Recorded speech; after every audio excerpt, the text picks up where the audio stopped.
Sure. All right.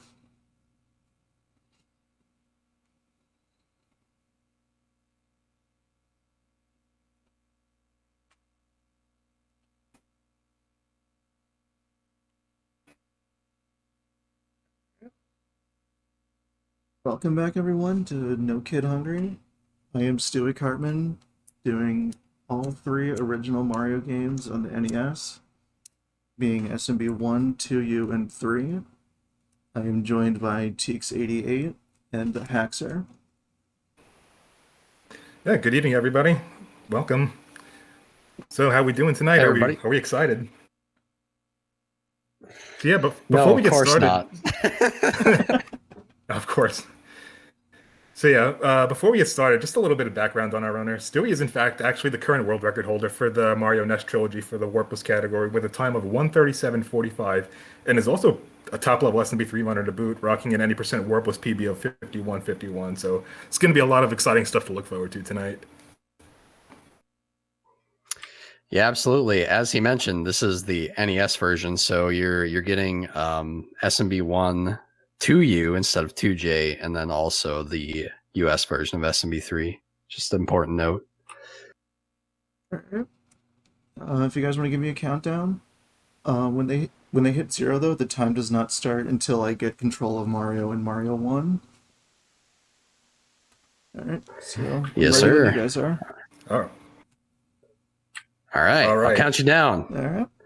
let's do this. 5, 4, 3, 2, 1. Mario. All right, so time of this run actually begins when you gain control of Mario in SMB1. Kind of important to note, that's why there's the delay there. Yeah, whenever we do time verifications for the speedrun.com leaderboard, the time starts on the first frame that you see 400 on the in-game timer. And I already stare boss right away. You'd love to see it. Yeah, he was actually trying to avoid getting a 6 there, to avoid getting fireworks, because that's a pretty significant time loss. I think it's 3 seconds. That sound right? Yeah. Yeah, that sounds about right. Yeah, 3 seconds for 6 fireworks, 1 second for 3, and 1 firework is pretty negligible. Yeah, you never want to wait for 1 firework. It's always faster just to grab it. But yeah, 1, 2, kind of a treacherous level here. He's choosing to go a little safe, kicking the shell, and then of course he gets a funky Goomba there. Yeah, that's one of the downsides to doing the shell kick strat, is sometimes that Goomba doesn't line up particularly well. And he dodged in that time. Let's not risk another death. And yeah, this is Warpless, so I know a lot of people might be used to seeing the warp zone there, but we're going to be skipping that, and we're going to be playing all the levels, including the bad ones. And it's also worth noting that once you exit a pipe in this game, if you have a 6 or 7 on the in-game timer units before reaching the flagpole, that depends on how you speed up before climbing the stairs. It's faster if you build acceleration by running over the first step before making that first jump, as opposed to just jumping directly from the pipe. So players can calculate their ender time accordingly in case they need to avoid those fireworks, as we'd mentioned before. So yeah, so Steve picked up this mushroom for an important reason. And what is that reason, Teeks? Yeah, we're going to be seeing very shortly once we get to Bowser. So there's not going to be too much going on throughout this castle. Just a couple of fire bars to be avoiding, not too difficult. And then going to see him jump over Bowser, and then...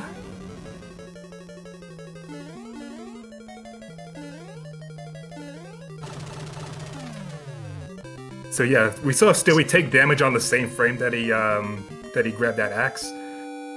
So yeah, we saw it. So the power down animation didn't exactly complete. So the pointer still leaves him as Big Mario while leaving him vulnerable state like he's Small Mario.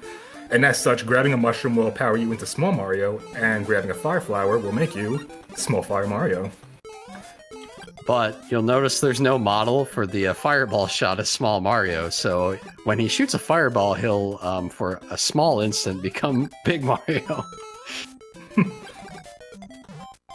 That was my big worry, missing the small fire.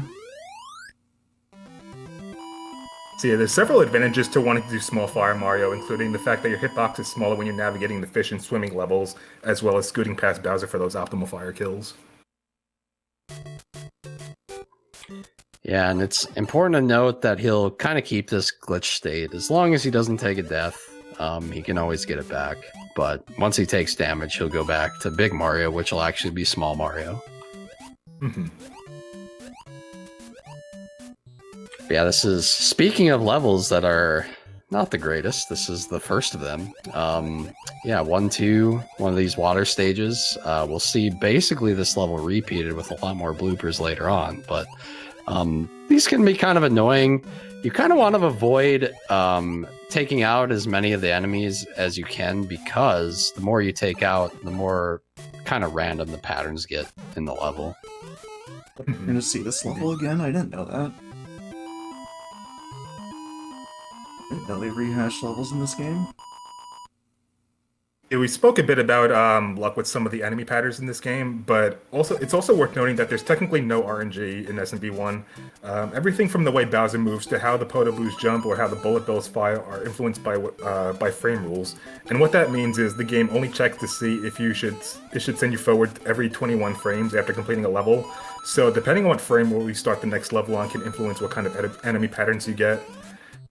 You can have situations where one player touches the flagpole just a little bit sooner than the opponent, if this was a race setting, but end up having to wait for the same frame rule, so they end up starting the same level perfectly in sync anyway. It's also worth noting, since I already took a death, I have no idea what frame roll I'm on, so I'm probably going to be playing some of the later castles with some safe strats. Yeah, this one's not too treacherous, so he can kind of just react to... There might be a few bad things that get in his way, but in general, this one, there's a lot of fire bars missing, as you see there. But yeah, some of the later castles, maybe even including the next one, he'll have to play some of the rooms a little safe, because there'll just be too many things and he won't know the patterns he's getting. So 3-1 is not an overly complicated level, at least in the beginning, but once you make it past the Hammer Bros, you want to be at least a little careful with your jump placements as you make your way to the stairs towards the end. You'll be greeted by 2 Koopas that are just ready to troll you, so at the very least you want to start shooting one of them from the air and then jump over the second one, or shoot both. Yeah, the kill in the air on that one he got is actually not super easy, so very nicely done. It's very easy to mess up. Yep. This level, it's fairly straightforward. You pretty much are just running forward. There aren't many enemies that get in your way, but there is one nice despawn strat we get at the end, which Stewie will show off. Thank you, Goofy. Yep, so Goofy Chocobo found that, and so normally at the end there, you saw there were 2 Goombas. There would be 3, but because he took out those 2 Koopas with the music, he despawned the 3rd one. Alright, so we're going to see the strat in 3-3 where you face through that first platform? I don't know what's possible as Small Mario. Oh yeah, that's a good point as well.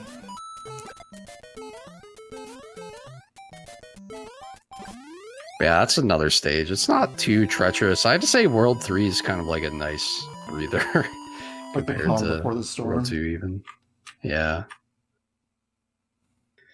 But this is one of the first Dash 4 levels that can be kind of annoying. These Podoboos can be fairly random, as well as these fire bars here. So you notice in the first room he took it a little safe, and you'll take it a little safe here, because if you just wait a split second there, you can get past all 3 of them fairly easily. So yeah, ideally you want to hold on to the fire so that you can get those quick kills on Bowser, because it does save you about 2 or 3 seconds over just waiting for that for the axe to break the bridge animation. Like 2.5 seconds roughly, right? And then this is legit the easiest level in the speedrun. Yeah, not much going on here. You hold right, you jump over some pipes, the Lakitu never gets in your way, and you grab the flag optimally. So Intentional slowdown to get the proper coin count. not going for FPG, Sag. I don't even know the inputs are Very RPG. nice. That's okay. No one does. So yeah, as we enter 4-2, we can take bets if Stewie's going to take the top or the bottom route. Worth noting that if you take the top route, it is safer in the sense that you don't have to worry about sniping out the piranha plants or jumping across pipes. However, if you have to duck slide back down to the ground to reach the exit, and in doing so, you do temporarily lose a couple frames, but it's not enough to put you outside the 21 frame window compared to doing the optimal bottom route. So yeah, he did bottom route there. Disappointed. Top route's definitely superior, but you know, I forgive him. But he's still cruising with the 69 coins, so very nice. I believe we're going to lose at the beginning of the next level. So yeah, there's a nice little strat in this level, but he does slow down there, so you actually won't be able to get it. But if you don't slow down at all, this level, there's an additional frame rule you can save by, you know, getting sky boots. Yeah. Or in this case, like sky butts, I guess. I don't know. I feel like every time I try and do this level without slowing down, I get hit. Yeah, it's a tough one. This is the first puzzle stage in the run. And we'll see another one later on, but yeah, you have to take the right path here, otherwise the stage will not progress, and you'll have to go back to the beginning. So he actually gets a very nice pattern at the end there. He's able to just sneak under Bowser and take him out. So sometimes that Bowser can be one of the most difficult just due to the fire bar and the Potaboo there. Yeah, it's very easy to get sandwiched in, especially if Bowser starts moving towards you. That's the other big advantage with small fires, that forward Bowsers are much easier. Yeah, this level, pretty straightforward. So he had to jump over that gap there. Normally you can just run over one tile gaps. However, that's supposed to be where a 1-up is. And for some reason, if you try to run over that one, you fall. I can never figure out why you just fall there. Yeah, I'm not really sure either. But yeah, I just know it has to do with, you know, he didn't get enough coins to spawn the 1-ups because that's how they're kind of determined in this game. I think you have to get all the coins in one of the previous stages in the previous world. Yeah, I don't know which one. Might always shout out to almost getting pied in the face at the beginning. Yeah, I was just about to point that out. So yeah, because Stewie doesn't know what frame rule is on, he doesn't know when that bullet bill is going to fire out as he's trying to make his way past that first set of stairs, and he almost got smacked in the face, just barely clutched it out. Yeah, I actually think he only made it past because he was small, too. I don't think he would have. If I was Big Mario, I wouldn't have made it, no way. So he actually has to stomp that Goomba there, otherwise the second platform won't spawn. So nice troll, Nintendo. Love to see it with sprite limits. Yeah, it's due to a sprite overload if you try to play the stage as fast as you can. So very important to take that guy out, and you don't want to shoot him with a fireball because they can still despawn. And yeah, he's gonna wait here, get some Roy L good bars. So yeah, if you just do a delay, you'll always get a good fire bar pattern through that section. And if he didn't delay, he wouldn't have known what he was getting. So I think the general rule of thumb is that you want to wait till you get a 292 before moving forward. Yeah. Yep. Haxton, you and someone find like a really garbage frame roll for 5-3. Yeah. There's one where basically the only way you get out of is killing all the bullets. So yeah, we saw Sui do a fairly high jump right at the beginning of 6-1, and that's to delay the Lakitu's first throw of that spiny, so he was pretty safe for the remainder of the level. Do we actually know what causes the Lakitu to not throw a spiny versus going up or down? Oh, what was that? I'm not sure, but I mean, I know he's really not much of an obstacle in this game. This level is really neat. He's gonna have to make really good use of this fire flower to take out these enemies here, in order to progress past them as fast as he possibly can. He's doing a good job here. This slight slowdown there, not a big deal, because he has to do it at the end anyway. So I always flinch a little whenever I see people double mash on the pipe to take out two piranhas at once, because like half the time one of them misses anyway. Oh, Mars showed me a good visual cue for the double mesh.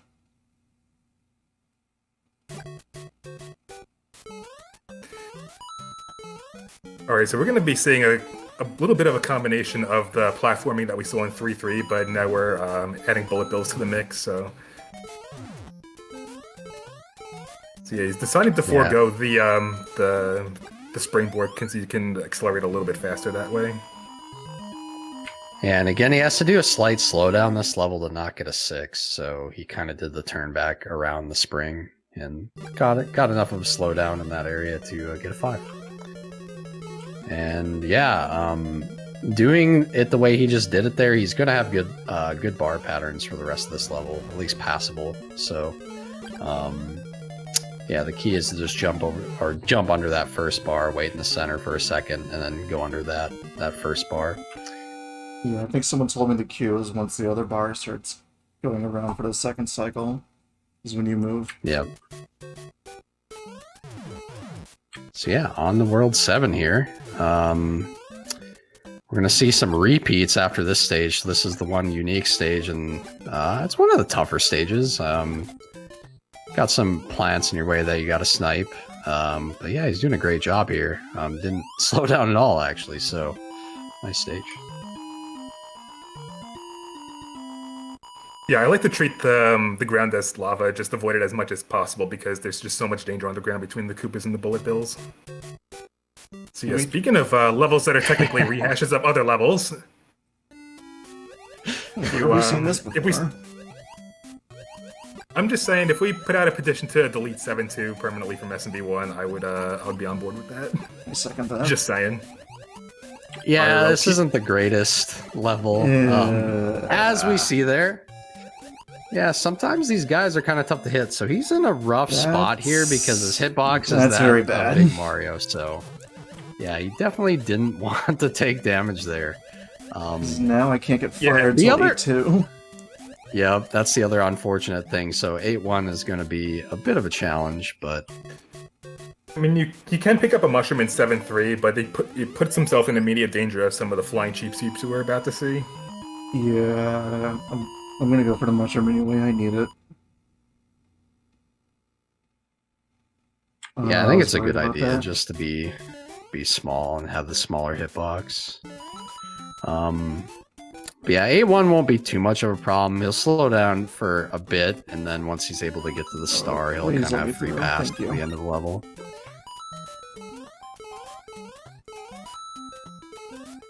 But yeah, these cheap cheeps like to protect their power-up. That's for sure. Yeah, and luckily still we got a pattern where he didn't get sandwiched in by one of the flying Koopas in the cheap cheap. Lord Bowser would be great right now. Alright, so as Haxer mentioned before when we were in 4.4, we have 2 puzzle levels in the game, and this is the second one. From bottom, middle, top. Yeah, at least with 2J, when they added the puzzle stages, it actually would give you a ding. This one, you just have to know. You just have to know that that's the correct way to do it. Yeah, you could also take the tunnels in the correct order, but if you're jumping at certain points, you could actually jump over some of the checkpoints and then still force a loop anyway. Yep. So that was the puppy guard pattern I just got. Not very good. He didn't want you to get that axe. No. Alright, Stu, I hope you rehearse the any percent strats. Yeah, okay. It's called to get the star and just don't get hit. Yeah, he really wants to God, have really Fire 483. Because he's really not going to know what the Hammer Bros are going to do in that stage. And it's very easy to just, take a death pretty quickly in that one, so...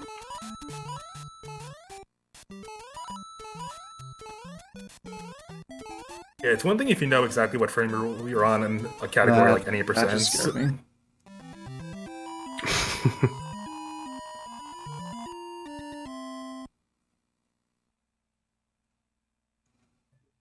But yeah, these stairs look very treacherous, but I mean, they're free. They're actually just free. Trust me, they are. Yeah, I like to use one of those small trees right in the beginning as a visual cue for when to jump on that second stair, as we saw Stewie just do. And he's able to get his fire back, very nice. They look very scary to go for. Oh my god, guys. Alright, I mean, yeah. On calculated. tonight's episode of I Shouldn't Be Alive. I will take that wasn't 6, I a don't shot. care.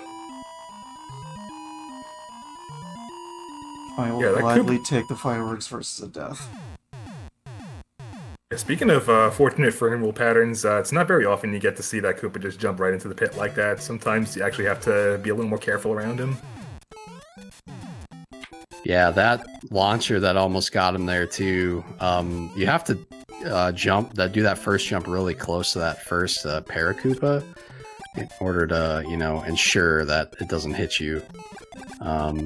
And yeah, we're seeing one of the unfortunate side effects with the bros here is that they can actually throw their hammers after they've been taken out. So it's generally a good idea to shoot your fireballs closer to them for that reason, just to be safe.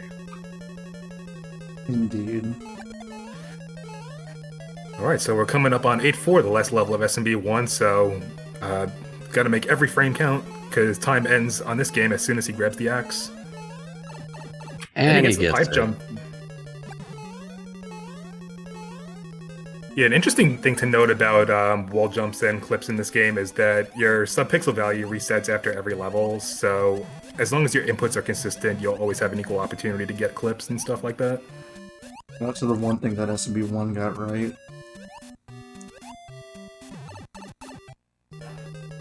Perfect water section.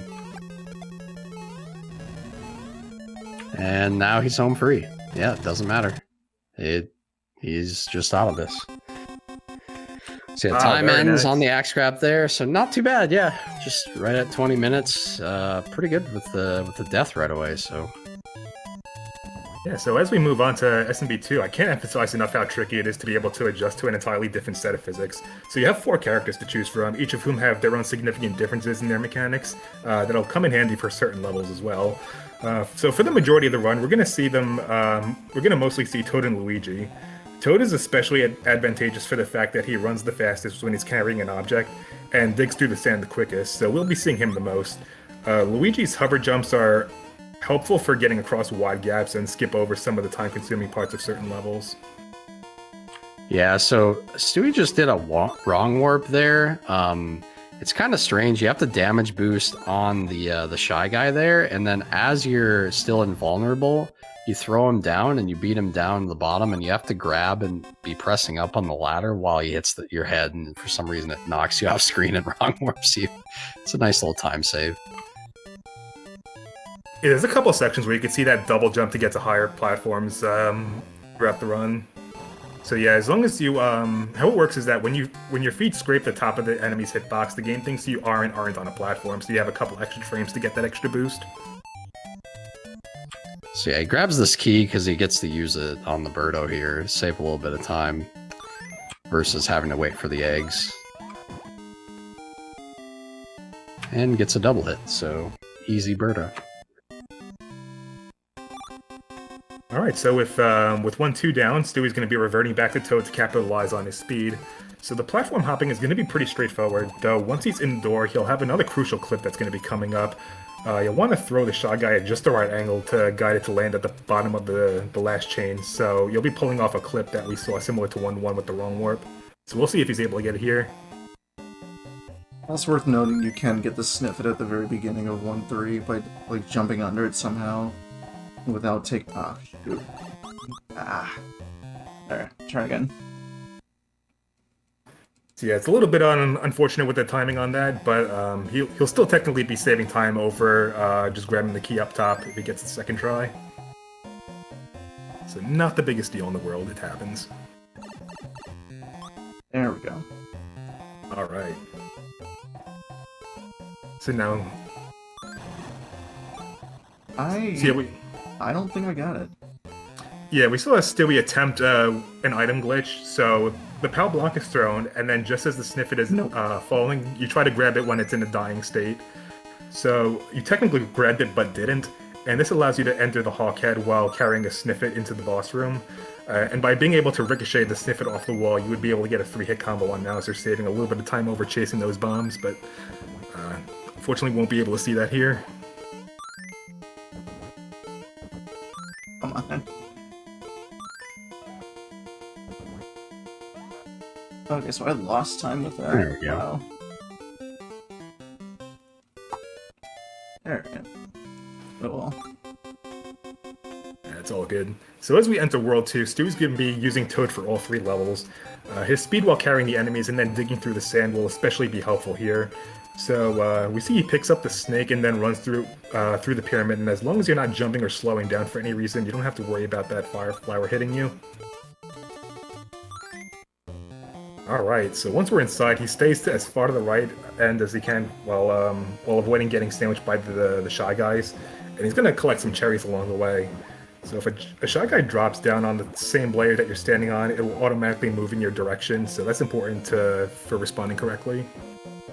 So by the time we reach the bottom, Toad will be able to get enough cherries to call a star, and he'll have just enough iframes to get a quick kill on Birdo, so we'll see if he gets it here. And he gets it, very nice. It's also worth noting in this level, if you get really unlucky with the Sniffet in the digging section, it can despawn the star and you'll lose like 10 seconds from not getting the star kill. So yeah, 2-2 is going to be structurally similar to 2-1. You'll run across the desert carrying an enemy to make your way over the next pyramid, where we're going to encounter more of the digging. And once again, we're going to see Stewie making his way to the far right end. Oh yeah, that's perfectly reasonable. Yeah, game overs in this game are kind of brutal because they send you back to the first stage of the world, as well as you only get 2 of them. So normally the way you gain lives in this game is by collecting coins in the subworld when you throw the potion, but that's not really an optimal thing that you do in runs. So if you could pick up a 1-up along the way just for safety, it's not a bad idea at all.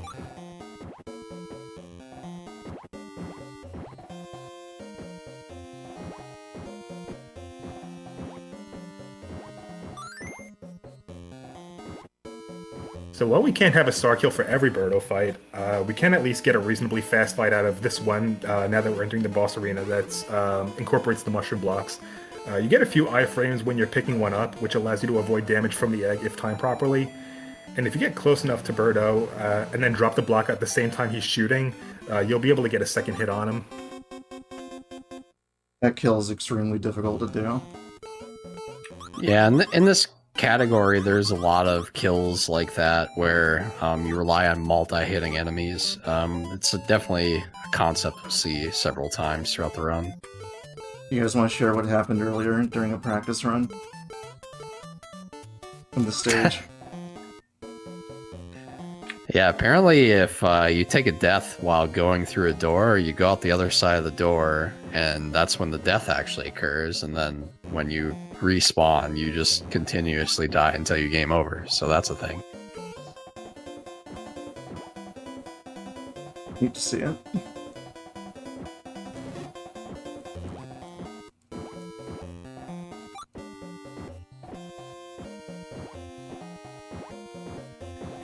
Yeah, the digging rhythm is another important part of the game. As you can see, got a little off rhythm there for the last dig, and took a little longer than the other ones did. So you can kind of, you know, see a lot of time can be saved and lost on these digging sections, and they're one of, you know, some of the more annoying sections in the game for that reason. So yeah, once we're in the door, Toad's going to pick up another enemy to reach the orb a little sooner, and it's important to have full health as you enter the Triclide fight, because you'll see there's a tweeter on the same platform that you need to take damage boost to reach. And similar to Mauser, you can throw him against the wall and then ricochet to give you a 3-hit combo. And he gets it, very nice. Even that's not easy. It's an easy clap. You really got to manage your inputs on the D-pad because it's very easy to get pushed off the platform after the damage boost expires. can also get shot by a troll fireball even after killing the Stig.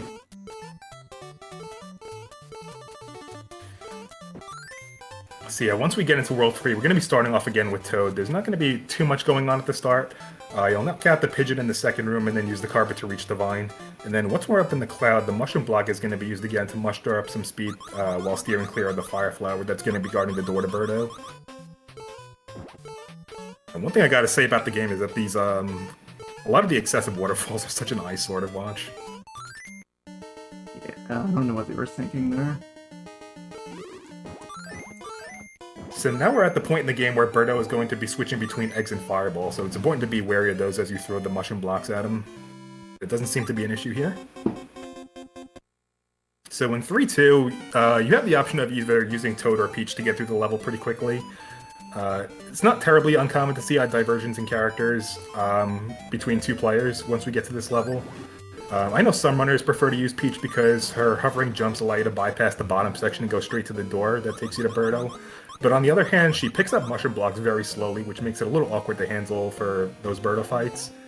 Toad can be preferred at times because his mechanics are more advantageous for dealing with Birdo, and you can use the ladder jump in the cave to pretty much walk on the ceiling and bypass having to bomb through a bunch of walls. I've never been good at the Birdo fight with Peach. I just don't even bother.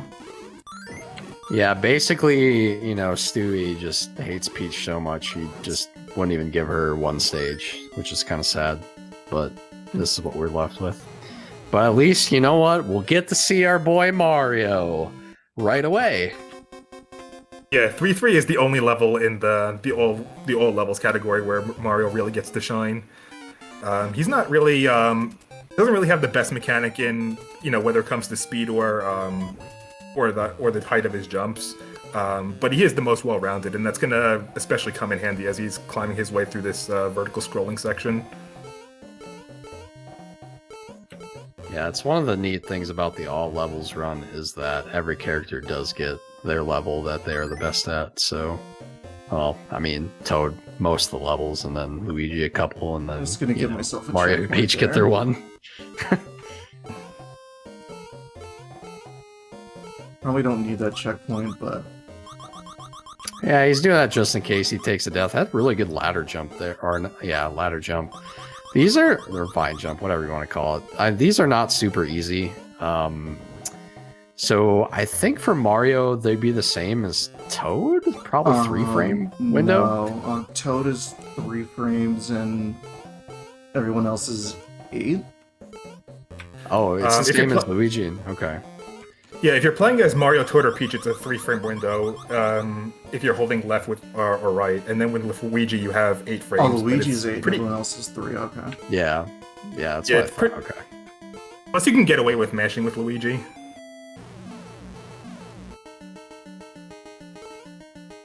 But it's actually 1 frame if you don't hold a direction. So that's kind of important to note, too. You actually have to hold, you know, up plus a direction. Otherwise, you'll get a 1 frame Yeah. jump.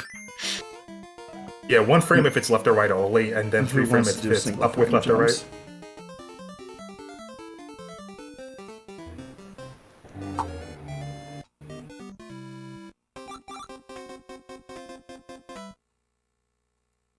Alright, so we're going to be using Toad again for 4-1, so just going to pick up this flurry, and then we'll be pretty much breezing through the majority of this level.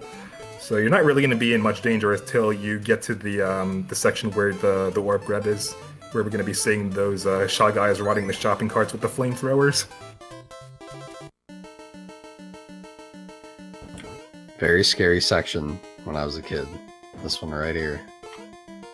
Yeah, this can... It looks easy, but it's not. Yeah, you can actually do some double jumps to make some of this section easier as well.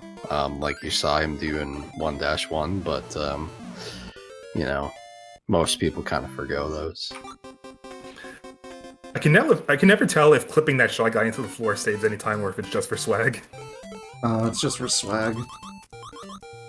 So he definitely wanted to get his vine jump there. Unfortunately, they are tricky. 3 frames, as I said. This was probably my least favorite stage as a kid. These enemies with the I don't know what they are. They got like pitchforks or I think they're something. called subcons. Yeah, they're awful. I don't know what else to say about them.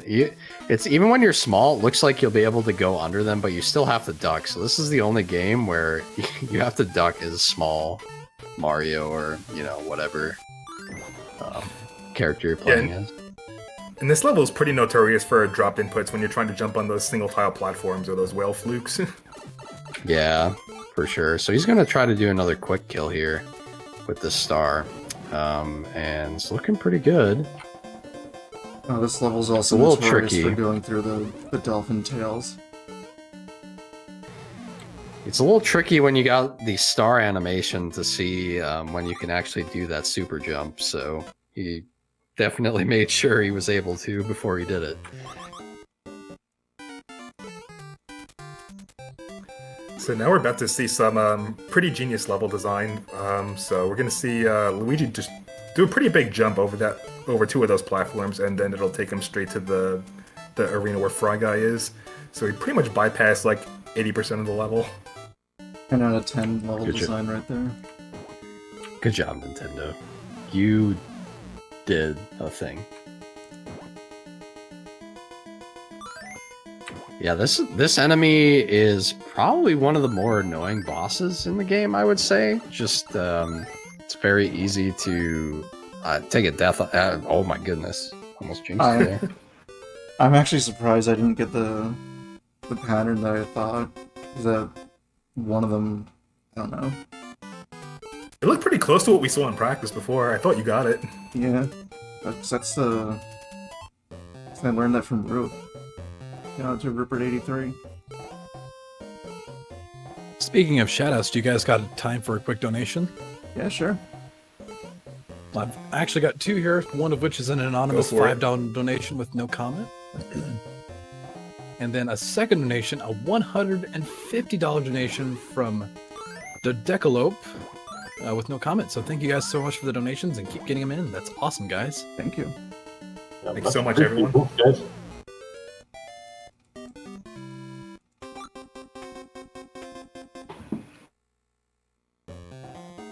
And now this is my least favorite level in the game. Yeah, the first part of Fight 2 isn't too bad. Because you have those big jumps that you can do with Luigi, you can cover a lot of ground, so as long as you know what your visual cue is for the jumps, it's going to be pretty much smooth sailing. The trouble doesn't really start until you start climbing the vines, and then you're going to have to do a lot of those vine jumps that we were talking about before, while avoiding the ladybugs that are going up and down. Pretty sure my actual PB of 24:32 died in this section.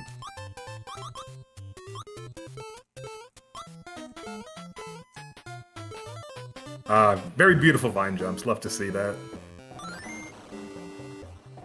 Alright, so Stu's done this section plenty of times, so he knows exactly where the spike's going to be, so there's not really going to be any issue here. But we are going to be coming up on pretty much the most annoying Birdo fight in the game. It's pretty RNG heavy, and yeah, you have a lot of awkward spots where you can take death between the pit and the way that little fish comes out of the waterfall. The worst Birdo fight in the game. Oh, that's pretty good. Yeah, we got some good RNG. Didn't have to deal with any fireballs, so got 2 eggs and able to get that enemy.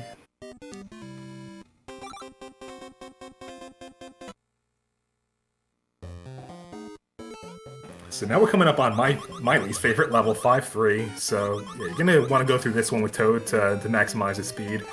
The first part isn't too bad, but you still want to steer clear of those bombs that are dropping down.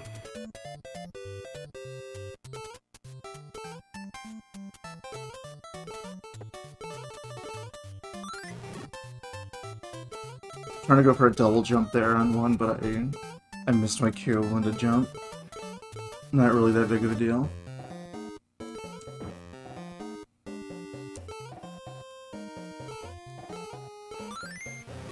So you want to be really careful with how you throw those mushroom blocks, because if you try to press B while you're standing over I am not that red pressing that background. controller. Okay. Yeah, that was smooth. So yeah, as I was saying, you don't want to throw that red mushroom block when he's standing over that red background, because otherwise he won't release the block. I thought it was like a sort of a soft lock, but I just kind of got taken aback by that. And yeah, this is a pretty brutal climb with those two Panzers in the way, but again, no trouble for Stu. So yeah, he's gonna do the fast carpet glitch here. I mean, you just spawn a second one and hop on it, and you get that quick ride there. And he's gonna take this enemy and hope to get a triple hit here. 1, 2. I've never gotten a triple here. I'm sure it's possible, but All right, so we're gonna be coming up on one of the most annoying bosses in this game, Claw Grip. So we used to think that this was a very hard RNG heavy fight because you could lose a lot of time depending on how many cycles you have to do with throwing those rocks. So it's going to be 5 to take him out, and it is possible to use one rock to get him 5 times in a row.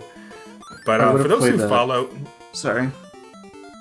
yeah, for those who follow the SMB2U speedrun, the world record holder Cool Kid recently came up with a new strat for it, initially by accident and then eventually refined it so that it can be consistent in runs. But basically, if you throw one of the rocks at a particular angle as you're damage boosting, it's possible to lock the boss's sprite in his hitbox against the rock, so you can get a pretty reliable 5-hit KO. Yeah, I would have played it more aggressively if I wasn't small. Yeah, no one can blame Can we you for talk that. about? Can we talk about that 3-pointer that Claw Grip hit? That was insane. He just pulled up from 40 feet.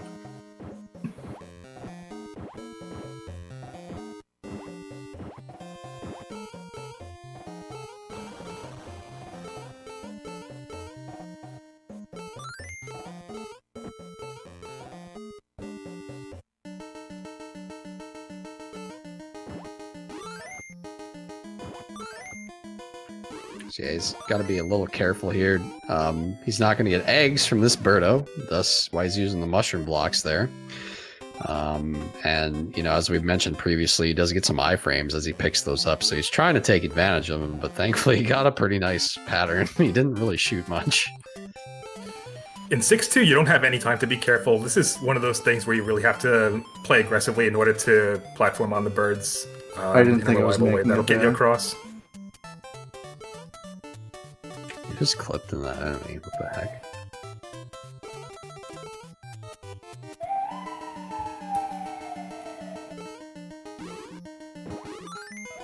That's the speed police. You're going too fast. Alright, I'll try and slow down.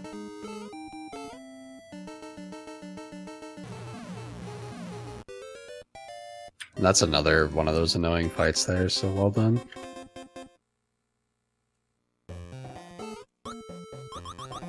Alright, so there's not going to be too much involved with 6-3 just as a level. You're just going to take that potion, and then you're going to use it in order to scale the wall, and then get a nice shortcut to Birdo, and then ultimately try Clyde.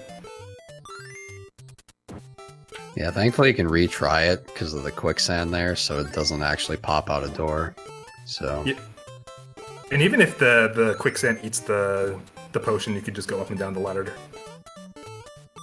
yeah, that's true. There Or we just go. under the quicksand. There we go. It's easy in practice.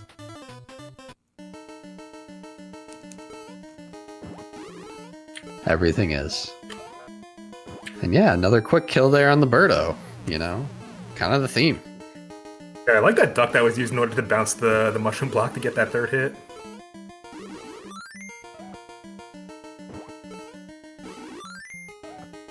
There is a quick try-Clyde fight, but Stewie is not going for that. Yeah.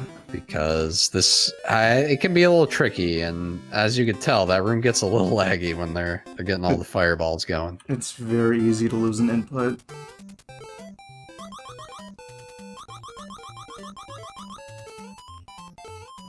So guys, we have time for a donation. Yeah, sure. By all means. All right, we're going to give a shout out to Cab Audio. It says here, good luck, Stewie. Thanks for the entertainment. Thanks for the commentary, Teeks and Hacksaw.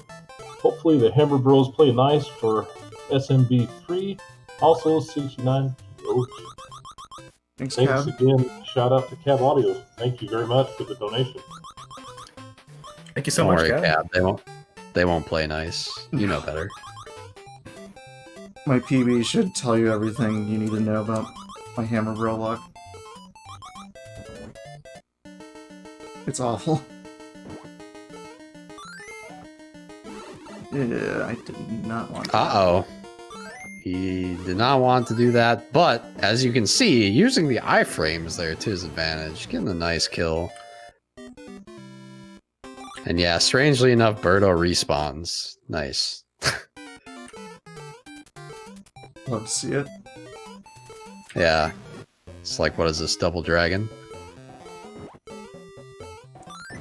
Funny, they fixed that in the All-Stars version, where Birdo only respawns if the orb hasn't been grabbed. Let's not do that change up. Oh, sorry, Cab. Nice donation. You got there, buddy. Nice one. There we go.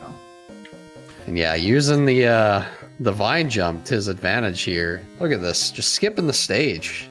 I mean, who knew that this stage was this easy? Yeah, and as a nice little bonus, Birdo drops the key. Actually, in the Game Boy Advance version, you can't get the key by doing that.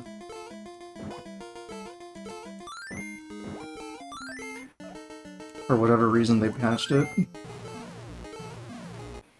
Oh, this flying hawkhead used to give me nightmares as a kid. Good old Mike.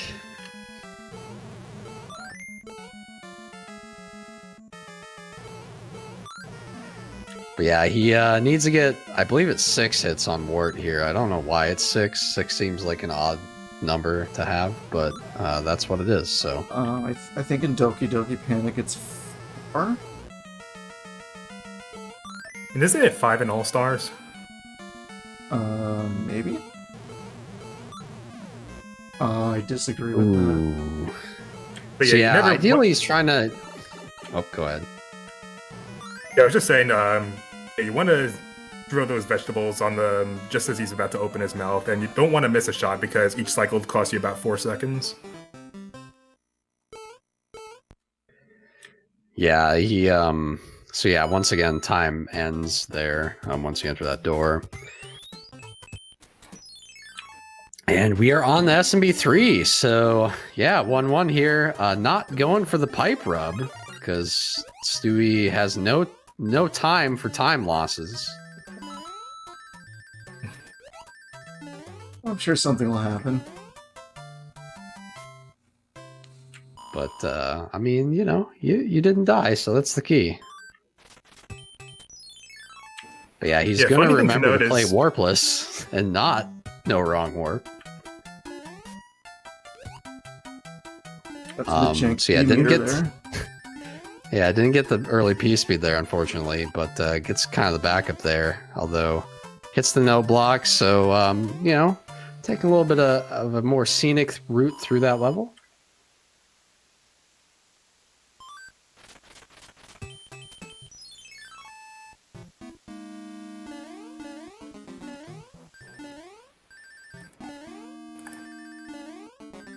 So yeah, he's choosing not to, oh, that's okay. Well, yeah, you got pretty close to that guy.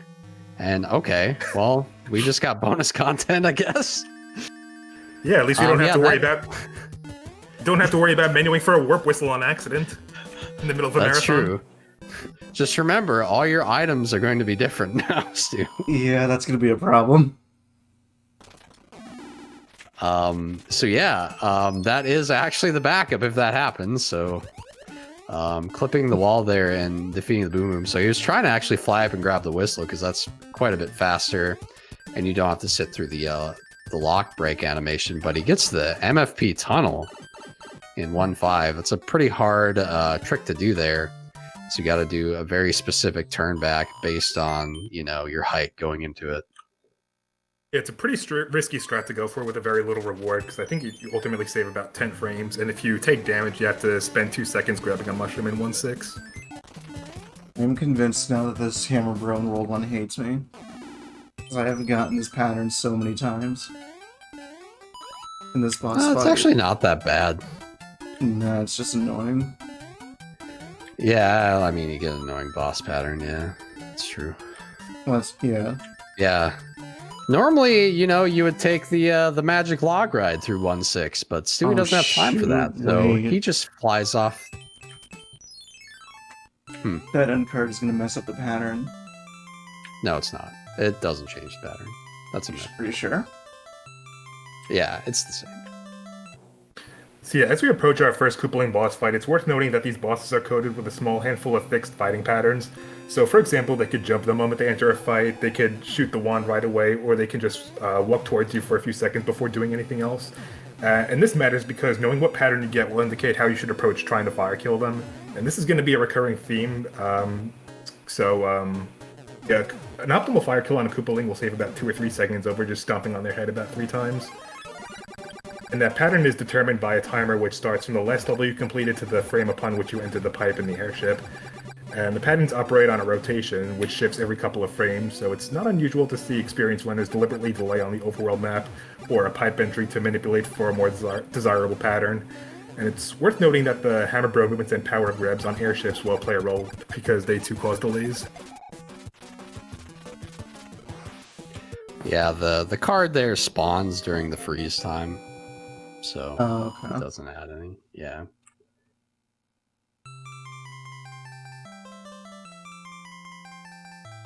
I did a lot of testing on this stuff at Alright, one I point. don't know why I Yeah, thought the end they card used to messed it be.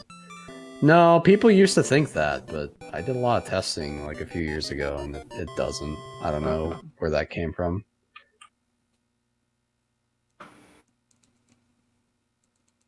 Yeah, because you're gonna get that same card to spawn when you're doing 100%, and you know you can still pretty much approach Larry regardless the same way. So 2-1 is a pretty straightforward level in execution. It just simply entails holding B and right upon entering the level to build your P speed, and then hitting that first jump while you're rubbing the block, and then just stomping the enemies on the ground. And then when you're making your leap onto that second note block, it's worth being wary of the fire snake because it could easily troll you if you're late with your inputs. Yeah, unfortunately, we saw Stewie take a little bit damage there, but fortunately, World 2 doesn't have a lot of levels that require a Fire Flower to clear optimally, but you do want to at least hold on to it long enough to fire kill Boom Boom in the fort. And like the Koopalings, it will save you a good couple seconds over a normal jump kill. Yeah, it's more or less going to cost him about 4 seconds in total in this world. Depending on, you know, assuming he's able to actually get a fire kill pattern on the boss, I suppose, too. Which you usually do, but...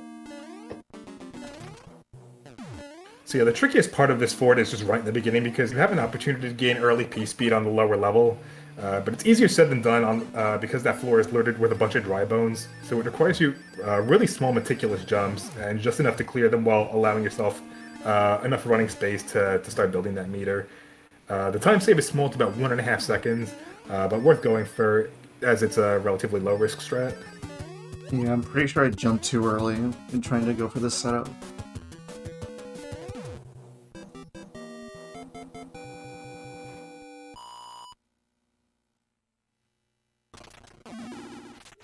So yeah, we're going to need to see an outdated strat here in 2-3, I'm sure. Uh-oh. Uh-oh. Never mind. Yeah, I cursed it. Let's just get out of here. So yeah, he was trying to grab the red Koopa shell to clear the end here quickly, but being that he took damage, he didn't really want to risk it from that point, so... again, it's not really a big deal. There's some other spots you can grab power-ups here in World 2 that aren't too terrible. He'll probably get in the pyramid, I would imagine.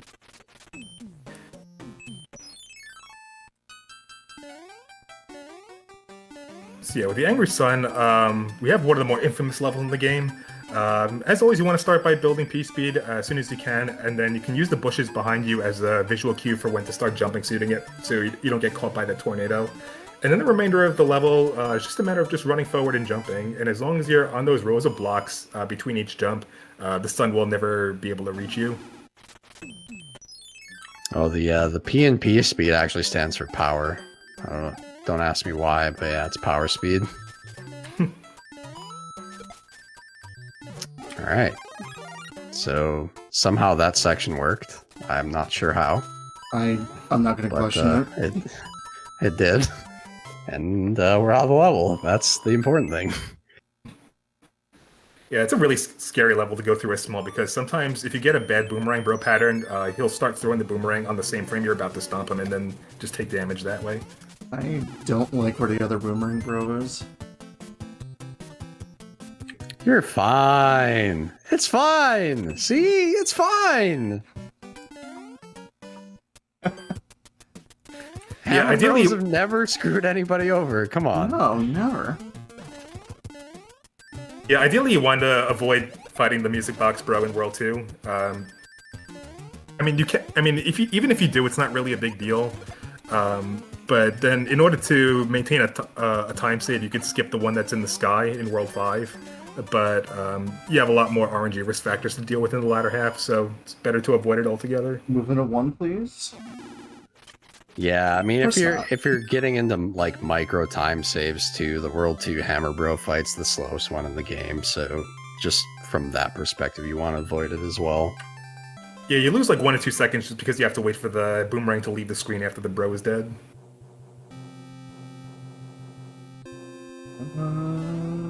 Either of you know what this pattern is? Alright, so I think we movement want to of get a 2. movement of 1, movement No. of 2 with a fire grab. I think it's the hundo pattern. Hondo, yeah, it should be. Is he gonna jump or shoot the it's wand? either. I think he walks off No, and shoots. I think so. Yeah, it's either gonna be like the normal Hundo pattern or it's gonna be the Giga one. So I'm just gonna be ready for him to jump. Because I don't trust him.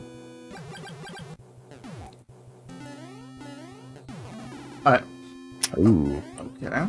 Sure. well, that makes your choice easy.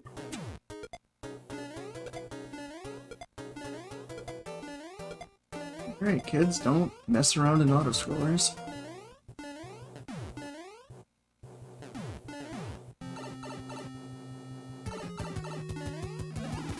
So it was the hundo pattern. Or maybe he shifted onto it after that damage.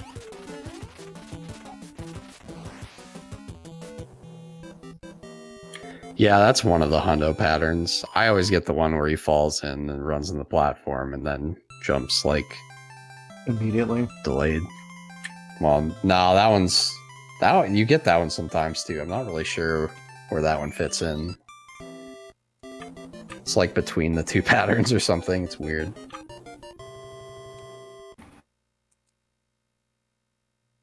But yeah, he'll be able to get fire back in 3-1. It's one of the better backup power grabs in the game. Just because there's not a lot of risk to it, and you don't have to slow down a lot for it, so...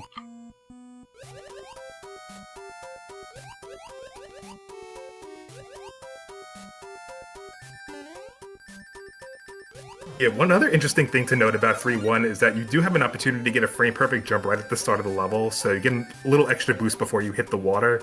And if you have pretty optimal swims for the remainder of the level, you can save about 0.2 seconds.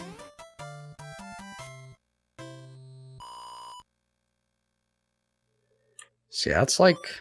You basically won't have another opportunity to get a decent backup flower until 3-4.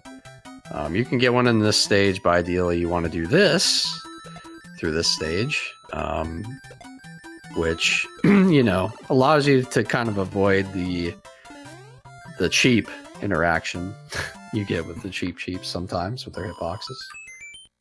Yeah, 3-2 is technically one of the hardest levels to build P-Speed in throughout the run, so it's always quite a relief if you're able to get through that smoothly. 3-3 is a very fun level for P-Speed strats, so once you start running, you'll be able to get that foam meter as soon as you cross over those first small gaps, and then you'll want to keep your measured jumps to carry at that speed all the way to the end without falling in the water, or get caught on any of those spinners. So what do you say, Stu? Are we going to see some Door 3 action? Yeah, why not? Right on. For charity. Exactly. Yikes. Yeah. Nope. Unfortunate. So yeah, what Stewie tried to do was another frame perfect trick. So if if you wait 50 frames between two of your A presses, one to enter the door, and then the second up input, then you'll be able to re-enter in midair, and then it'll wrong warp you straight to the boom boom room, and that'll save you about 3 seconds. I'm gonna tell you guys right now, Jesus Club is out. That's an easy no. Fair Aw, enough. come on, man. It's so easy, though. So yeah, he's, because the Hammer Bro ran to the position he did, he's going to just play this level first. Because if the Hammer Bro assumes the position where he can run away, he can at least fight him first, so... Yeah, that's a thing that can happen in this game. Stewie was on a bad subpixel as he was hitting the incline of that slope, so he just came to a dead stop. And yeah, so he doesn't have to go and do the screen scroll first, so he will not. And go back and fight this bro, save a little bit of time, so... You know, he ended up not having to do it, but it's better to be safe than sorry. Yeah, but... Okay, I just want to point out, like, ever since my practice run, I have not gotten a lower hammer bro pattern yet.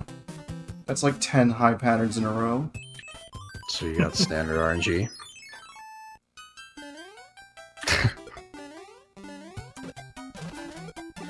So yeah, 3-8 is one of the few levels that don't really incorporate P-Speed as a strat, and the objective here is just to steer clear of those two ice... to clear out those 2 ice blocks as soon as you can, and then just start jumping immediately every time you come in contact with the water.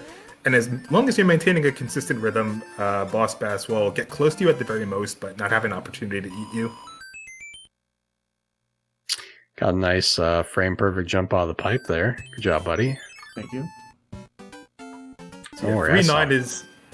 Yeah, 3-9 is the home of the infamous H-jump, so you'll see runners build P-Speed right away and then maneuver past those platforms and the bombs in such a way that would position them past the note blocks. But yeah, unfortunately, we didn't get to see that here, but when you do nail the H-jump, it does save you a good 5 to 7 seconds, and it allows you to avoid the hefty amount of lag we just saw. Don't mind the Nintendo running at 1 FPS.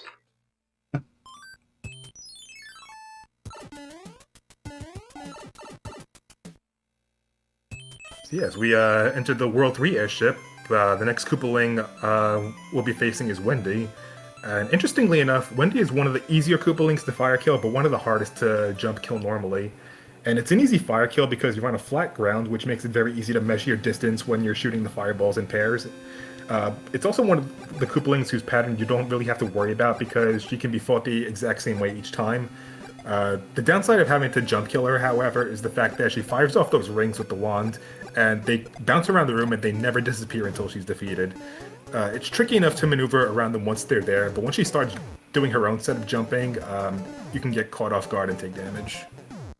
One other problem with this boss fight is if one of the fireballs goes underneath Wendy, your entire rhythm for the fire kill is gone. Yeah, at that point, you would want to at least do one stomp once she reaches the far left side of the arena, and then just take her out with the last few shots when she's in her shell state.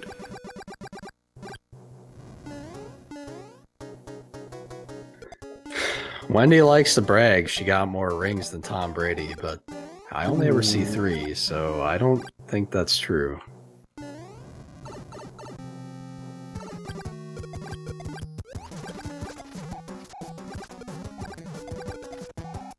So I Alright, so we tried to go for a fast kill there for some reason. That was scary. I tried for it. Got there eventually. Let's see, move, but you're not called Stewie Swagman for nothing.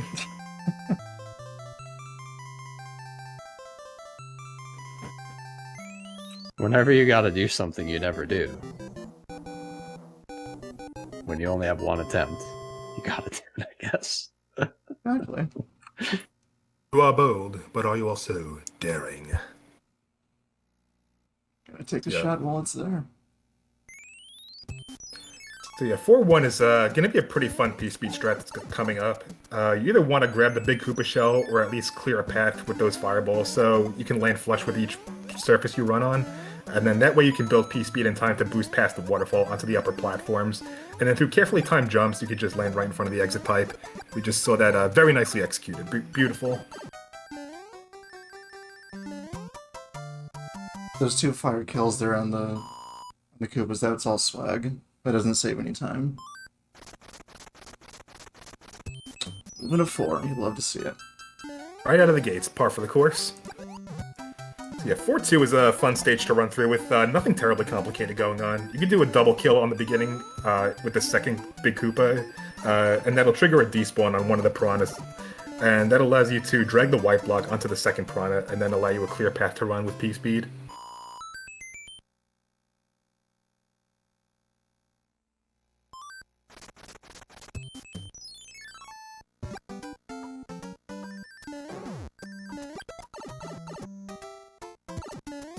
So yeah, 4-3 is one of the more aesthetically appealing levels to run through in the game. There's never any point at which you have to slow down or turn back, and it demonstrates knowledge of the level layout and your surrounding hazards.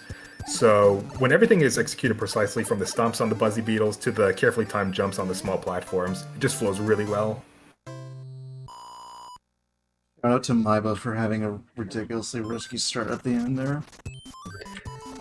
If you ever want to know what it would be like for Usain Bolt to run through a cavern, that's what 4-3 is.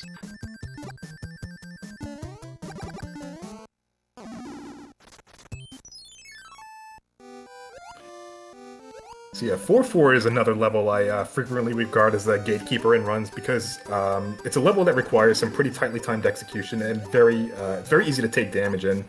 And of course, the time repercussions for gaining back power-ups are always very costly to varying degrees. Interesting to note is that Lakitu movements and spiny throws are not RNG. They're dependent on where you are in the water and what kind of inputs you're doing to make yourself to get yourself across the level. So as long as you're playing 100% consistently each time, you can theoretically avoid getting sniped each time. But realistically, it's much easier said than done. Pretty sure this is the P-wing. Good. Yeah, you can often tell which Hammer Bro is going to have which items depending on which direction they start pacing back and forth when the overworld music starts. So the Cloud and the P-Wing are always going to face right when the music starts, and then the Star is always facing left. But right now, I want this the Star Bro moment- to go right. I ask myself, can Stewie win a 75-25? No. Nope. And 25 it is.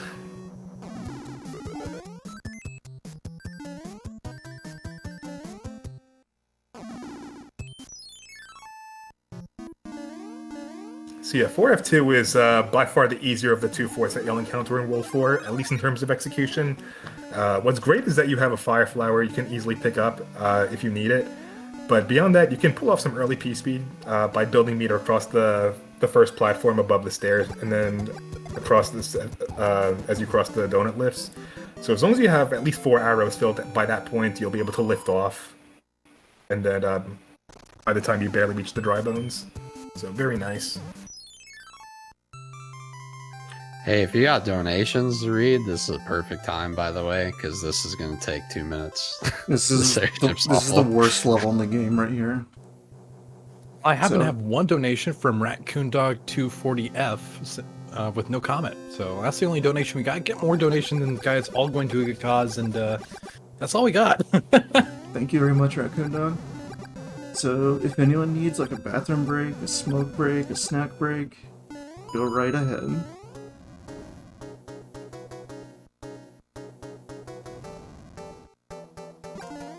For whatever reason, they've decided to make this move this slow.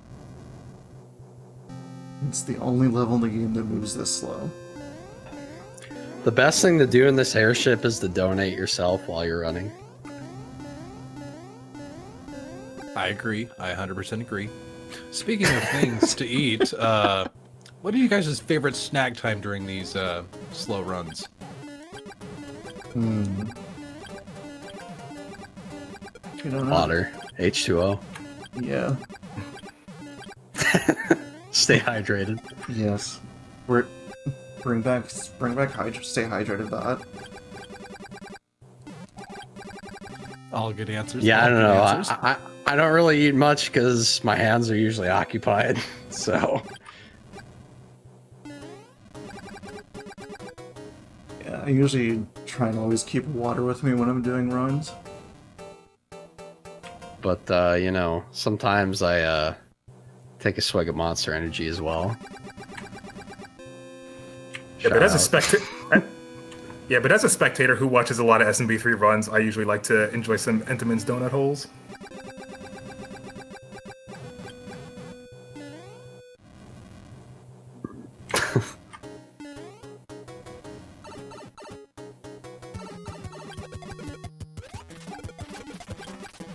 All right. Yeah, we got a nice movement of one pattern from Iggy. So yeah, you never want to miss a shot because if you back yourself into a corner, he can shoot those two one projectiles at once. I just started walking on this boss 3 years ago in the tournament.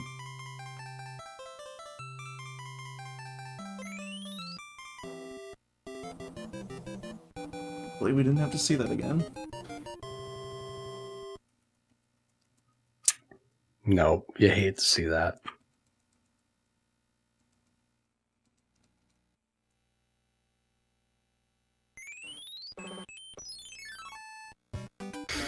So yeah, there is a bit of a route divergence that occurs here. A lot of people at this point will actually grab a music box in this level and use one of their P-Wings here, but since Stewie has already grabbed the P-Wing, he's opting to go the more traditional route of Warpless gotta watch and my use coin his count. P-Wings in 2 stages. So, not your points are fine. But yeah. So yeah, he will be then using his P-Wings later on in the run, and he has enough inventory now in order to complete the run. So he'll kind of be doing this traditional route with fire through World 5. Just gotta remember where my cloud is in my inventory for 5-9, because I don't have the warp whistle. It's a 3, you'd love to see it. So yeah, with the first fort in World 5, it's going to be pretty easy in terms of execution. You just want to make your way onto those lower levels to make your way across the lava, and then once you build that initial P-speed, it's very easy just to navigate past those swamps and the rotodisc as you approach the doorway. Can't really say it's that easy when you're playing in randomizer when the direction of the rotodisc goes towards you rather than with you.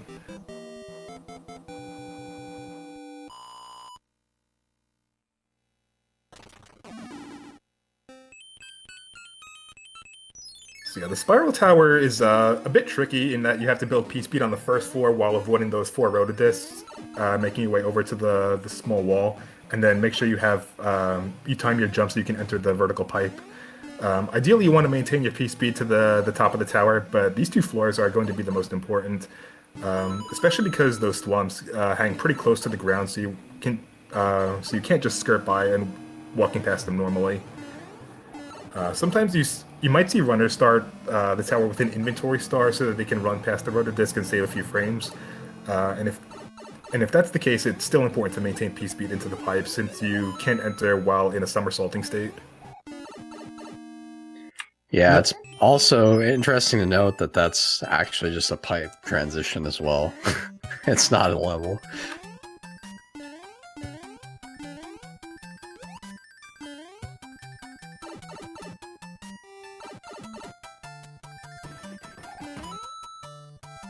No fanfare. And only 87 coins, so you're home free. Yeah, 5-5 has an early P-speed strat that usually involves doing a small turn back on that first block you stand on, and then clearing out the Power Goomba to build meter, and then lifting off just before you reach those 3 wooden blocks. You just want to make sure you don't bonk into the top blocks so you don't run the risk of getting a leaf power-up that would otherwise slow you down. I was a little surprised I got hit there. So yeah, we saw Stewie grab the leaf as a backup, and then he'll be able to use that as a damage boost opportunity to build P-speed and get a quick fire grab here. Nice frame rolls.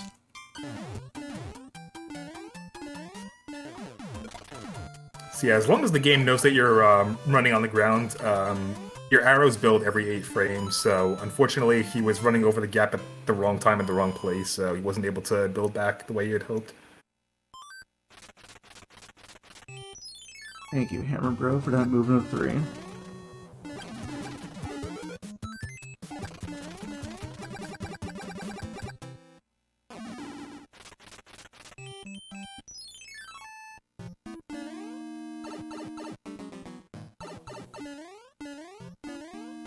So yeah, this fort is home of the infamous Jesus clip that Stewie was alluding to before. On rare occasions, runners may attempt to clip the wall that's in that first lava room in order to take a shortcut to Boom Boom's room.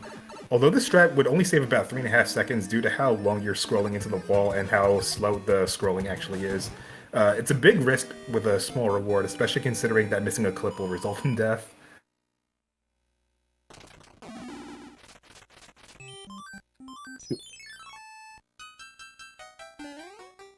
Alright, 5-8 is a level that would normally be a little intimidating to go through casually with the Spinies and Lakitu above you and the Koopas on the cloud platforms. However, it's pretty easy to build P-Speed, and by the time you reach the third platform and carry it for the rest of the level with a series of small jumps, it's really not a big deal.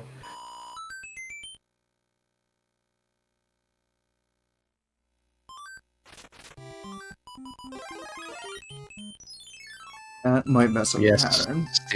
Stewie wrist soft lock in 5F2 to show the nice little pipe clip entry. I think the pattern's gonna be off because I was expecting a movement of 2 and I got a movement of 1. And I think the minimum I mean, it's not a slow. huge risk, but yeah, if you jump too high there, you actually can't enter the pipe.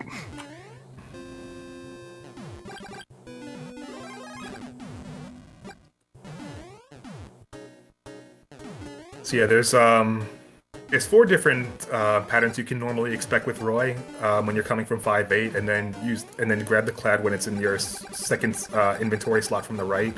But yeah, because of the there was a little bit of delay with the menuing. It's hard to tell if he got a movement of 1 or a movement of 2 pattern. If he does get the movement of 1, he can enter the pipe right away and get a pretty aggressive and fast fire kill on him. But with movement of 2, he might want to delay his pipe entry to manipulate for a pretty convenient pattern which would normally be seen on movement of 4. So he would know if he got it right if he shoots the wand right away. Let's go for it. You know what? Yeah. Yes. Yeah, still we got the movement of 2 pattern just because of the delay with the menuing before entering the castle, so we still have a bit of an early jump with there. You technically can still get the fast fire kill that way, but it puts you in a very awkward position, so you have to really be on top of your game for it. That thing is more consistent with that fire kill than Iggy moving it too. That pattern's just awful. You almost got stun locked. I'm shocked I didn't. Yeah, that had to have been so close. I actually want to look at the replay of that. That was really close. Finally, low pattern. There you go. That's what I'm talking about. Cleaning up some ice bros. So yeah, he's looking to fight one particular hammer bro in this world, and it's the Cloud. And the Cloud, after moving, will face left. So if I'm tracking correctly, it should be the one that's up top. 566. Yeah. But yeah, he's going to use this flower to double damage boost in this level. In order to get this fast kill on Boom Boom and get the upside down bro. Yeah, fun little trivia about the Boom Booms. They were never really programmed to have a kill state like most objects. It's always meant to be in a normal state. Boom Boom is given 37 hit points, and killing him with fireballs will set him at 32, and that's the value that triggers his conversion into an orb. But when he comes in contact with the star, I believe it sets him straight to 0, which is why we get that glitched out upside down orb. It's technically an overkill.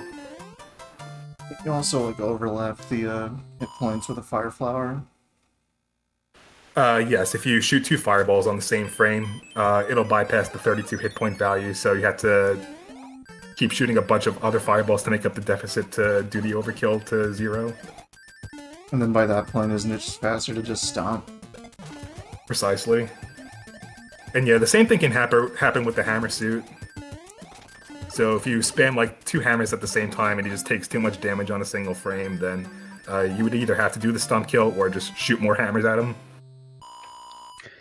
So yeah, normally at the end there, you probably recognize that there should be 2 nippers, but there was only 1 because Stewie is a wizard.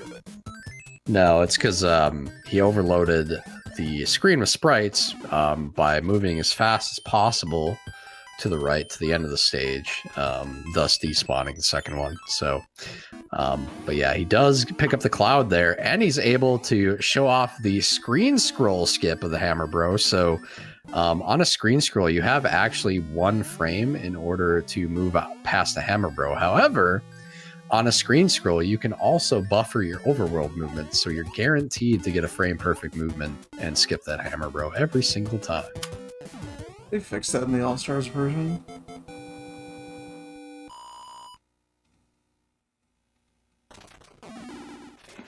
Actually, not sure. All-Stars version.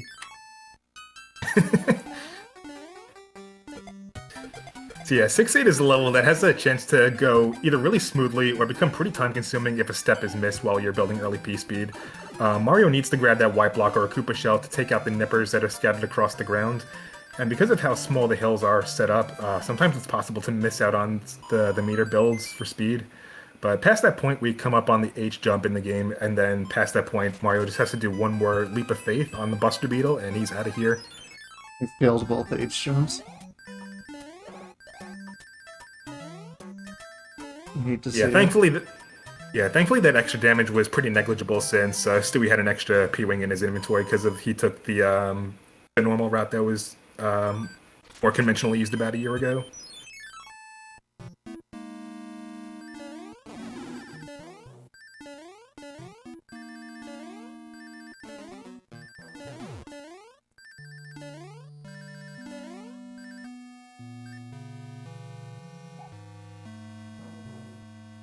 So yeah, you may not see people do this too often. We saw Stewie go for it just now.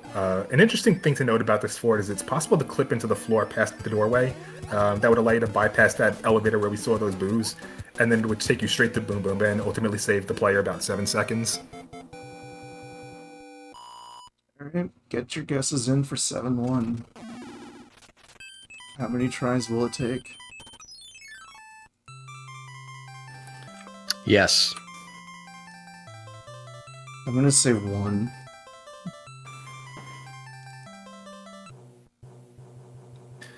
I'm gonna go with 3, but of course I'm always hoping for 1. I mean, it depends on how good you press the A button. That's what I'm gonna go with. It's all on you, Stewie. If you press this A button real good, you can get it first try, buddy. Do the thing with the video game. That's right.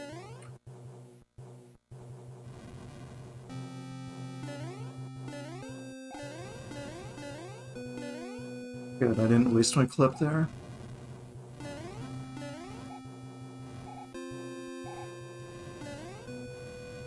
Wait, Hacks, I always notice it's... didn't you die doing that clip noticed- once? Yep. Yeah, it's possible to clip into that section as we saw Stewie trying to do. It doesn't really save you any time, but it allows you to just kick back and relax for about 10 seconds before you have to move again. It's pretty much just done for swag. Unless you're on Speedrunners Edition and where it actually saves time.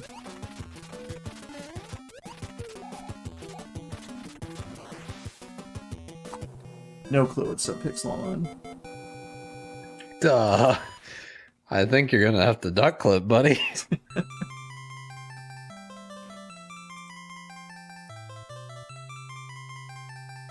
So yeah, what we saw from Stewie as he was grabbing the wand was we saw those little taps from left to right, and he was just trying to move 1 pixel over so that he can land on a low subpixel value. So unlike SMB 1, the level you end, the subpixel value on which you end the level will carry over to the next level. So if he's on a low value, that sets him up perfectly in order to get a first try clip. But every attempt after that, he's not going to know. And it looks like he was able to get it. Told you guys, you just gotta press that A button real good. And you did it. And the down, can't forget about that. So yeah, there's 16 subpixels that make up a single pixel, so you can pretty much secure a low value if you actually see Mario move 1 pixel to the right. And values 0 through 5, I'm sorry, 0 through 6 are going to be the ones that will set you up for the first try duck clip. But what you can also do is set yourself up for a high value with 14 or 15, and that'll set you up for the a frame perfect standing clip.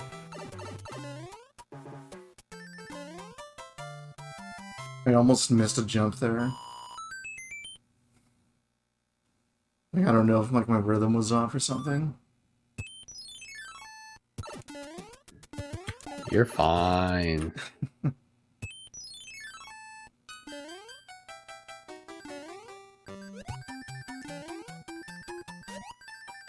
Easiest level in the game right here.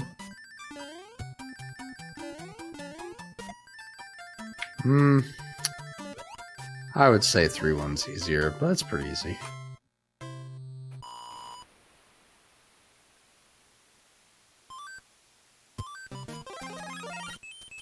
This level here. Never mind. A bad one, never entered. You never want to play 7-4 in a Warpless run because you're going to have to deal with well over a minute or two to for a swimming auto-scroller, and nobody has time for that. So in 7-4-1, we see runners grab the inventory P-Wing and fly up to Boom Boom's room without going through the process of grabbing the Tanuki suit, aka the developer's intention. And because Stewie didn't take the new route that would involve you flying up to in 5-1 to get the music box, he does have an extra P-Wing in his inventory, so he'll be able to use that to fly over the level rather than try to go for another clip. Yeah, they got a little experimental in World 7, you know? I think they started kind of letting their kids design the levels at this point.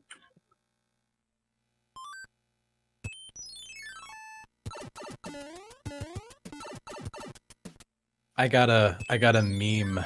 I got a meme donation for you. You're good. Oh boy. So, it's an anonymous tip for $11.20 that says, "Fix that for you." And what he fixed is that our raise counter is currently 12,694.20 cents. So we got 69,420, of course, but we are almost to 13,000. All right. And yeah, showing off the hammer suit's other mechanic other than the hammers. It is invulnerable to those small fireballs. So, strangely enough, not the Bowser's fire. The big ones, nah, those ones are still gonna hit you. But those little guys, nah, they can't touch you. So, in an ideal world, the optimal route through 7-9 is to bypass the maze altogether by clipping the 4 walls that are encountered on the ground. And if all 4 clips are successful on their first try, it allows the player to save up to 14 seconds over doing the normal maze path. However, due to how rarely the subpixel values line up for each success, you may see players go through 2 clips and then bail on the rest, and by just going through the rest of the maze. I feel like you shouldn't have clipped there, but alright. What the heck was that clip? What, the mid clip? The mid clip looks so weird. I've never seen it look like that before. That animation was strange.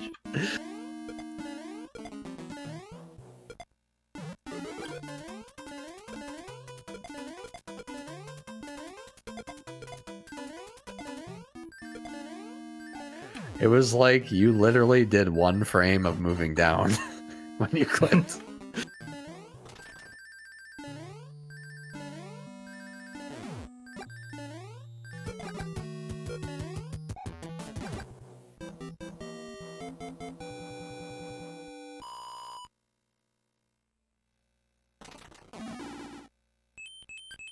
So yeah, very nicely done on that 7F2. By the way, that was on the spot to go for 7-9.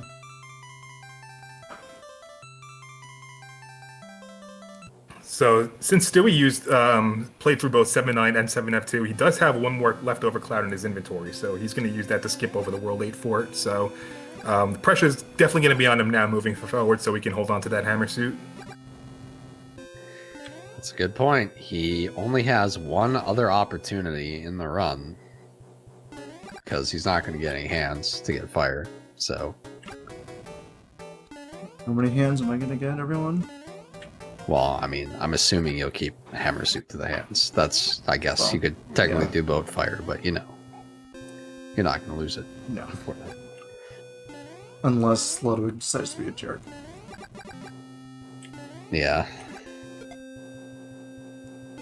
Which is very possible. So yeah, speaking of skipping over levels towards the end of the game, I don't think we ever got around to talking about the new strats that's been discussed in the SMB3 community as far as Warpless goes, and that involves using the spade card manipulation in order to bypass playing one of the levels altogether.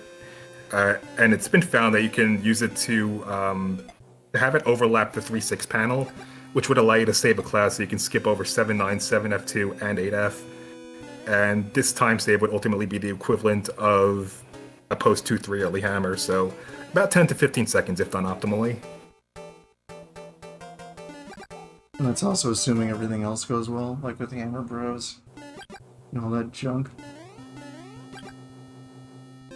Yeah, that's another point as well. You also want to hope that the hammer bro that carries the hammer in World 2 lands in the spot between the Mushroom House and 2-4, if I remember correctly.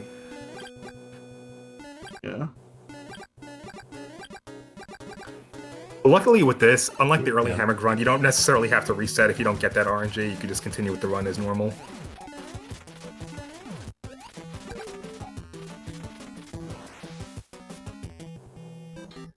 Thing is with this game is things save time, but only, you know, if you get the outcomes that you need. Which is never. It's pretty rare, yeah. It's tough.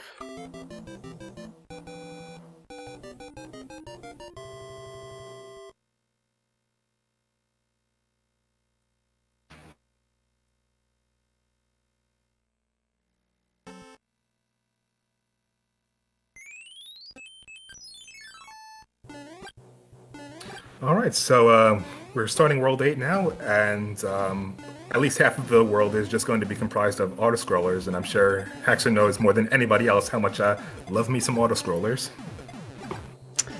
Yeah, it's true. Teeks is one of the main proponents of auto-scrollers in the community. I think there's about 20 of them. Last count. Yeah, last time we checked that Discord poll.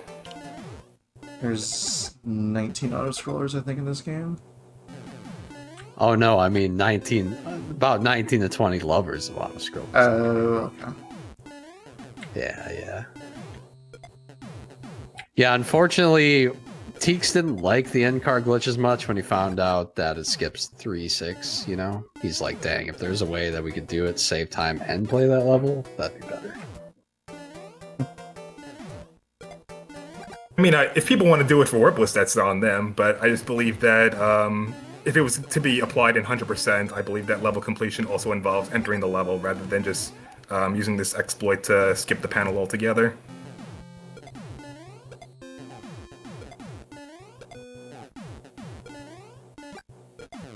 But to each their own. I know that players don't necessarily agree with that.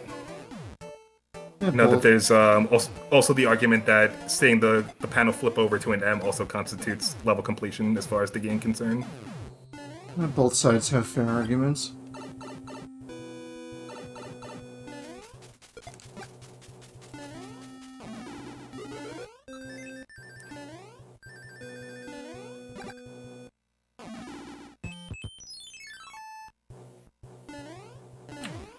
What a All beautiful right, level. so- Look at this thing. Where's So Stewie, Wolfman? so Mr. Swagman. So Mr. Swagman, are we going to see some airwalks in the Navy? I don't know the setup for it. I think you do, and you're lying to me. Nope.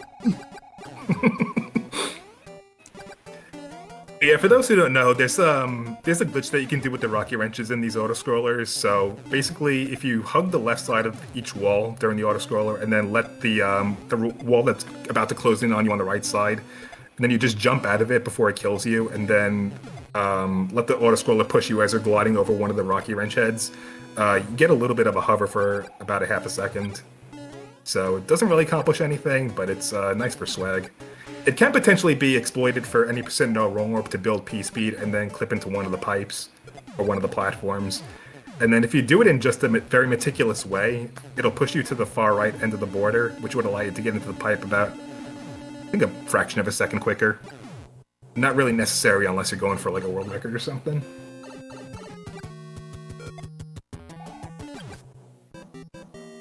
And even then, that's debatable.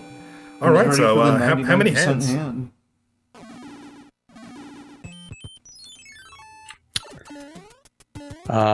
No, we went over this. He's not getting any.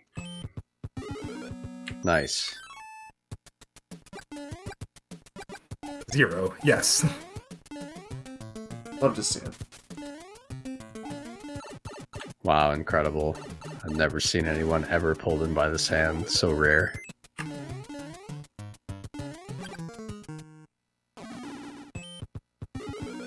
Nice. Dude, you're doing it. Just the wrong one.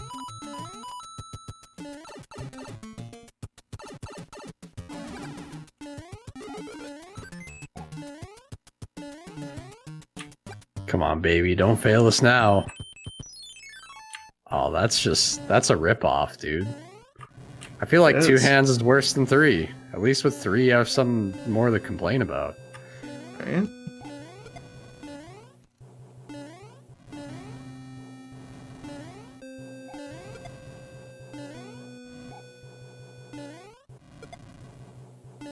This is just like standard luck. I know. But bad standard luck. So yeah, playing the Air Force isn't really too bad on the surface, but when you get no hands and you're on PB pace, it definitely feels like a much different level altogether, just because of the adrenaline rush that's going through you as you get through these last few levels.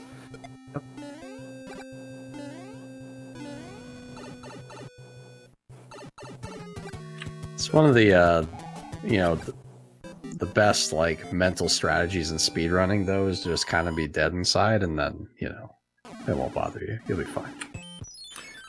Yeah, there's just certain things that just practice won't prepare you for, and that's definitely one of them. Is handling the mental stress.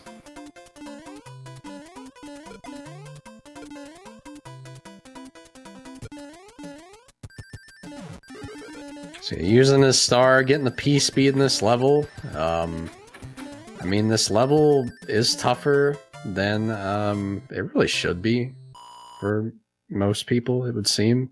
So you kind of have that lag period where you don't really play the game from the end of World 7 through the first part of World 8 here. And then all of a sudden, is one of those levels where the hammer suit makes things a... Yeah, the hammer makes the A2 a little bit easier since you get to snipe out the Angry Sun, as we just saw. Got a nice, solid leap of faith on that note block, and we're out of here. When I had done that a year ago, I would have had a new PB in this category. And now you get to skip the Fortress, which is the longest non-auto scroller in the game that you can cloud. Alright, so we enter the super tank at 137 flat, so we're going to be finishing up in about 2 minutes and 10 seconds from now, so I'm projecting a 139.10, roughly, if all goes well with Bowser's Castle. Sounds about right.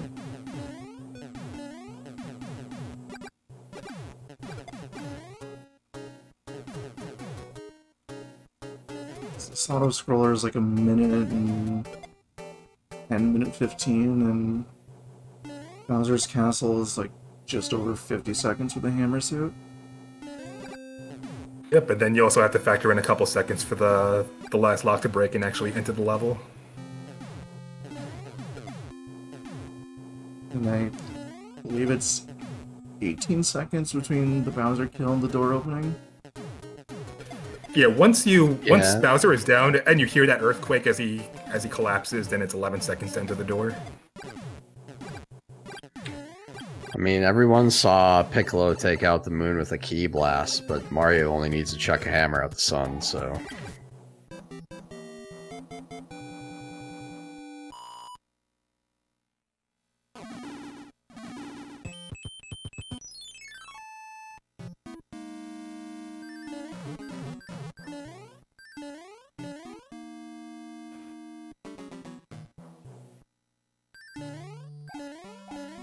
Nice 1.5 second time save. And Very then nice. it's gone. And it's gone.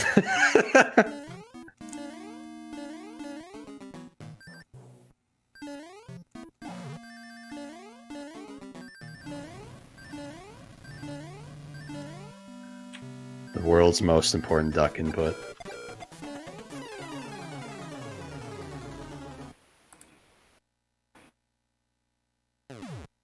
Boom. Alright, ladies and gentlemen, get your GGs out for Stewie Carmen for an awesome job on the Mario NES trilogy.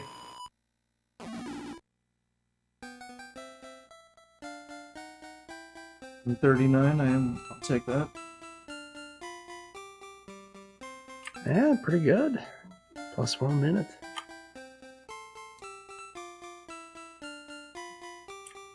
So yeah, that is the Warpless trilogy.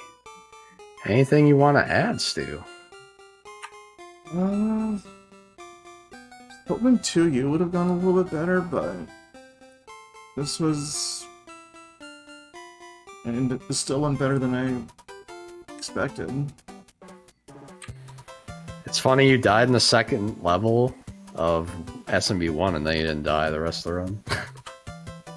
No, I had to take a death in 1/3 of 2U to reset up the clip. Oh, that's right. Yeah, but that was Yeah, I thought- intentional. Yeah, 2U has some really, really punishing sections, and I think there were a couple of sections where I think it was appropriate just to pit stop for a couple one-ups. So, yeah, definitely reasonable in the context of a marathon. So, definitely give yourself a pat on the back, because a 139 is really, really solid time, all things considered. A couple years ago, this would have been a world record.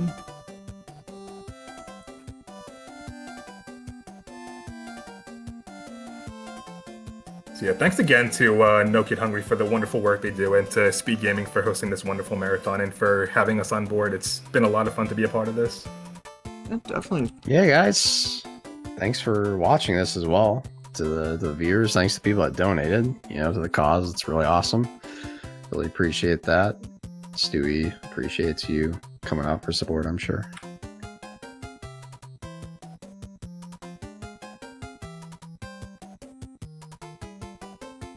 We appreciate you guys as well. Thank you for being here. Appreciate all you guys.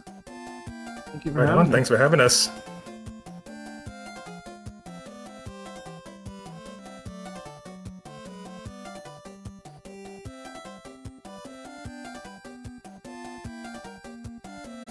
And with that, you guys are welcome to sign off. Have a good night, All everyone. right. Have a good night, everybody.